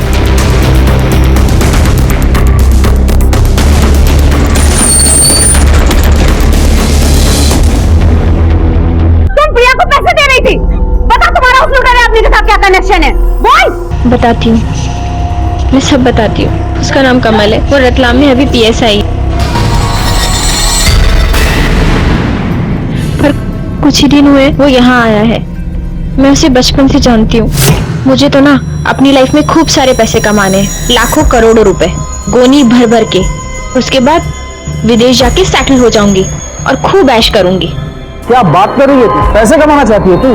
अरे तो पहले बोलना था ना, अब तक तो पैसों का ढेर लग गया होता। कैसे? तू मेरा साथ दे बस। हाँ बिल्कुल। सर उसने मुझे शॉर्ट टर्म तरीका बताया पैसे कमाने का। सर मैं एक बहुत अच्छे घर की बहू हूँ सर, और मेरे हस्बैंड सर वो मर्चेंट नेवी में ऑफिसर है। मैं उन्हें बहुत मिस करती थी सर। इसी बीच इस आदमी से मेरी दोस्ती हो गई। ये बहुत अच्छी अच्छी बातें करता था, पता नहीं कैसे मैं इसकी बातों में फंस गई सर। और एक दिन हमने अपनी लिमिट क्रॉस कर ली और इन लोगों ने हमारी वीडियो बना ली और मुझे ब्लैकमेल करने लगे। मैं इतनी डर चुकी थी सर कि मैंने सुसाइड करने की भी कोशिश की। सुजीत के साथ तुम दोनों ने क्या किया? सुजीत के लिए बहुत पापड़ बेलने पड़े। वो हमारे झांसे में ही नहीं आ रहा था। मैंने उसे बहुत सारे मैसेजेस किए, अपने फोटोज भी भेजे। सर पहले तो उसने इग्नोर किया, बोला कि मैं बीवी बच्चे वाला आदमी हूँ, लेकिन उसे क्या पता था हमें तो बीवी बच्चे वाले लोग ही चाहिए थे। फाइनली वो एक दिन मिलने के लिए तैयार हुआ।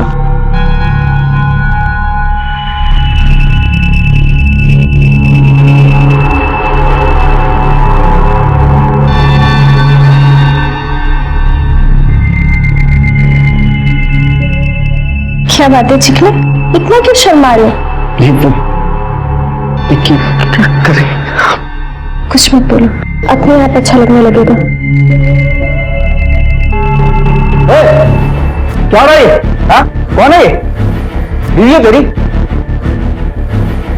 सर गलती हो गई, माफ कर दीजिए, आगे से ऐसा नहीं करेंगे। अच्छा, मतलब लफड़े वाला काम है ये। तुम लोगों की वजह से ना हमारी संस्कृति खराब हो रही है।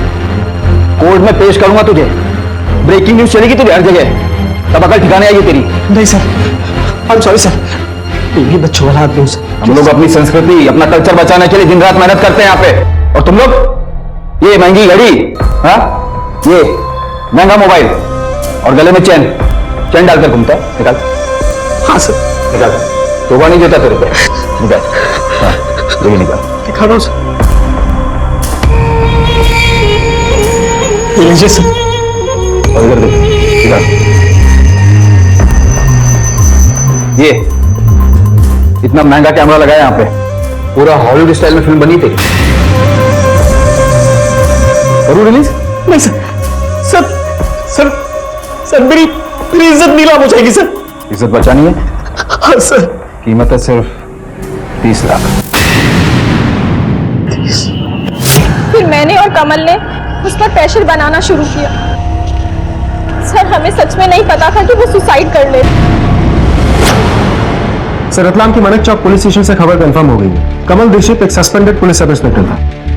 सस्पेंडेड? जी सर, घूस लेते हुए पकड़ा गया था, फिर सस्पेंड कर दिया गया। घर पे भी कई दिनों से ताला लगा हुआ है। सतीश, इसकी सबसे बड़ी कमजोरी पैसा है। पैसे के लिए शिवा को फोन करेगा ही। हमें बस अब वेट करना है।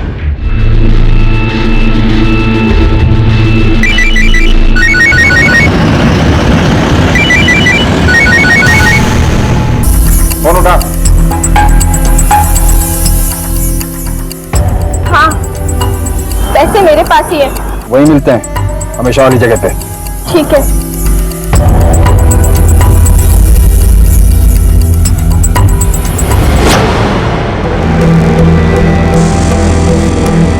आजा।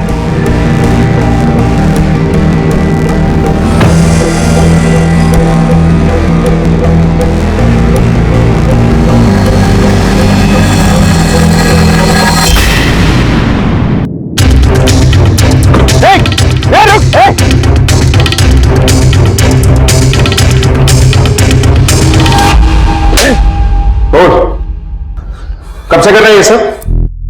कैसे करता है? और कौन कौन शामिल है तेरे साथ? सस्पेंड होने के बाद से बहुत से कम लोगों के साथ काम करता था मैं, पर वो जितने भी थे हर एक 10 के बराबर थे। मधु के साथ क्या किया? फेरी वाले ने मुझे बताया था कि मधु का पति दुबई में काम करता है, बहुत पैसे कमाता है वो। यहाँ सिर्फ सास बहू और एक छोटी बच्ची है। तो मैं मधु का पीछा करने लगा, उसका पूरा शेड्यूल निकाला। कभी कभी मधु अपनी बच्ची को स्कूल छोड़ने के बाद एक कॉफी शॉप में जाती थी, मैं भी वहां जाने लगा। एक्सक्यूज मी, एक्चुअली यहाँ पर कहीं बैठने की जगह है नहीं। इफ यू डोंट माइंड, क्या मैं यहाँ बैठ सकता हूँ? ठीक है। Thank you. बेटा एक कॉफी। मैं कॉफी शॉप में डेली जाने लगा था, रोज मिलता था मधु से। मैं बहुत कोशिश की, इंटेलिजेंट बनके, इमोशनल बनके हंसता था मैं उसके साथ। फंसाता था उसे, ताकि वो मेरे प्यार के जाल में फंस जाए, पर वो नहीं फंसी। तो फिर मैंने एक दिन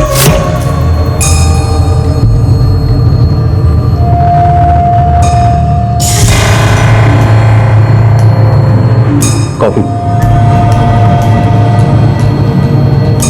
आज वैसे बहुत खूबसूरत दिख रही तुम। थैंक्स।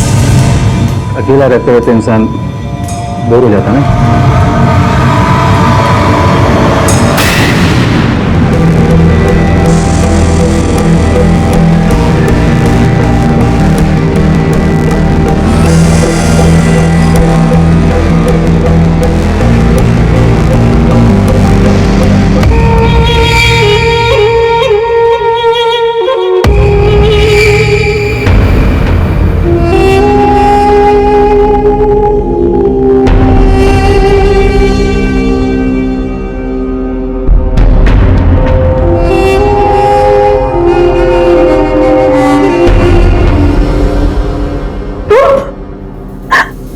ये सब क्या है? ज्यादा बोल मत, तकलीफ हो जाएगी।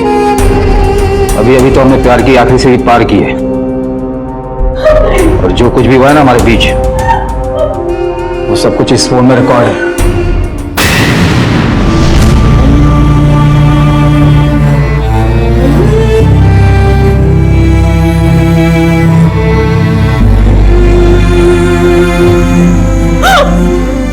ये तुमने क्या किया? मैंने तुमको दोस्त समझा था। अगर तू चाहती है ना तेरी ये रिकॉर्डिंग तेरे पति, सास और समाज के सामने न जाए, तो 30 लाख का इंतजाम कर। 30 लाख? मधु को मारने का कोई इरादा नहीं था मेरा, और उसके पास पैसे होने के बावजूद वो आनाकानी कर रही थी देने में। ये सब क्या दे रही है? पैसे चाहिए मुझे। देखो, मैं इतने सारे पैसे कहाँ से लाऊंगी? मेरा और मेरे पति का जॉइंट अकाउंट है। अगर मैं पैसे निकालूंगी तो उनको पता चल जाएगा। ज्यादा नाटक मत कर, मुझे पता है तेरे घर में कैश है, वो किस दिन काम आएगा। ठीक है, मैं सब कुछ अरेंज कर लूंगी। इसलिए उस रात में मधु के घर गया पैसे लेने के लिए। अब तक तुम्हारी बातों में आकर मैंने बहुत कुछ गलत कर दिया। अब मैं गलत नहीं करूंगी। पुलिस जनता की रक्षक होती है, भक्षक नहीं। तुझ जैसे पुलिस वालों की वजह से जनता पुलिस वालों पे भरोसा करने से कतराती है।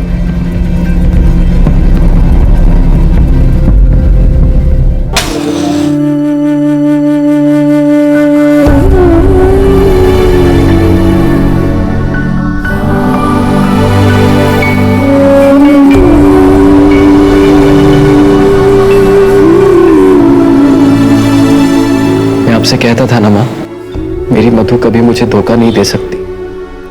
बस दुख सिर्फ इस बात का है कि मैंने कभी उसे इतनी आजादी नहीं दी, इतना विश्वास नहीं दिलाया कि वो अपनी कोई भी परेशानी मुझसे कह सके।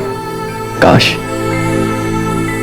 उसकी आवाज में छुपे दर्द को समझ पाता। जब अपनों के साथ संवाद रुक जाता है तभी हम गैरों का सहारा लेते हैं, जाने अनजाने अजनबियों पर भरोसा कर बैठते हैं और अपराध का शिकार बन जाते हैं। अगर वक्त रहते मधु ने अपने साथ हो रही घटनाओं के बारे में रौनक को बताया होता, या शारदा ने अपनी बहू को इतनी आजादी दी होती कि वो अपनी परेशानियां उनके साथ बांट सके, तो आज ये नौबत नहीं आती। अगर सुजीत ने पुलिस की मदद की होती, इस मुजरिम को बेनकाब किया होता, तो ना सिर्फ उसकी बल्कि उसके जैसे कई इंसानों की जान बच सकती थी। उसने जो रास्ता चुना वो गलत था। याद रखिए, जुर्म करने वाले ना सिर्फ सीधे हमें अपना शिकार बनाते हैं, बल्कि ऐसे हालात भी पैदा कर देते हैं कि इंसान उनके चंगुल में फंसकर खुद जुर्म के दलदल में उतर जाता है। जब सहन शक्ति का बांध टूटता है तो सूझबूझ कहीं खो जाती है और संगीन नतीजे सामने आते हैं। ये बेहद जरूरी है कि हम अपने अंदर की भलाई के साथ समझौता ना करें, रिश्तों के बीच भरोसा कायम रखें, क्योंकि ये भरोसे ही हमारी जिंदगी की खुशहाली की चाबी है। इसी विचार के साथ अब मैं अनूप सोनी आपसे विदा लेता हूं। फिर मुलाकात होगी अगले एपिसोड में एक और चौंका देने वाले केस के साथ। तब तक अपना और अपने परिवार का ख्याल रखें और देखते रहें क्राइम पेट्रोल डायल 100। सबक एक को सीख हम सबको। जय। इस तरह के और भी एपिसोड देखने के लिए हमारे चैनल को सब्सक्राइब करें और बेल आइकन दबाना ना भूलें।